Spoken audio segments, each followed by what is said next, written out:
আসসালামু আলাইকুম। ওয়ালাইকুম আসসালাম রহমতুল্লাহি ওয়া বারাকাতুহু। আপনার নাম? আমার নাম মোহাম্মদ আশরাফুল আলম, বাড়ি কিরাটন।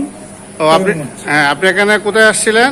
আমি এখানে যে আব্দুল হামিদ মেডিকেল কলেজে থেরাপি দিতে আসছিলাম আর কি। ফিজিওথেরাপি? জি, ফিজিওথেরাপি। তো আপনি কতদিন যাবত ফিজিওথেরাপি দিচ্ছেন? 15 দিন যাবত 2 বেলা করে ফিজিওথেরাপি দিচ্ছি। এটার জন্য কোনো টাকা লাগছে? না, আমাকে যে জিহাদ স্যার এটা ফ্রি করে দিছে আর কি। কোন স্যার? কর্নেল ডাক্তার জিহাদ স্যার। ও, জিহাদ স্যার ফ্রি করে দিচ্ছে। তো আপনি যখন ফিজিওথেরাপি দিতে প্রথম দিন আসছিলেন, আর আজকে কতদিন চলতেছে?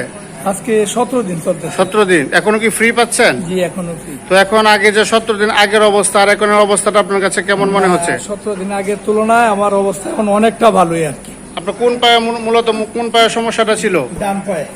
ও, মানে এইগুলি দিয়ে লাঠি দিয়ে হাঁটতে হয়? হ্যাঁ। জি জি। আর এখন লাঠি ছাড়া হাঁটতে পারি, কিন্তু ডাক্তার বলছে আরো 1 সপ্তাহ লাঠি দিয়ে হাঁটার জন্য। তো এখন যে আপনার কাছে যে সেবাটা পেলেন, আপনার অনুভূতি কি?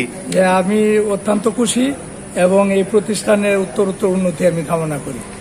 আপনাকে যারা আমাকে সুযোগ করে দিয়েছে তাদের সুস্বাস্থ্য দীর্ঘায়ু আমি কামনা করি। ঠিক আছে, আপনাকেও অনেক ধন্যবাদ। আমরা আপনার সুস্বাস্থ্য ও দীর্ঘায়ু কামনা করি। ভালো থাকেন, সুস্থ থাকেন। আসসালামু আলাইকুম। ওয়ালাইকুম আসসালাম।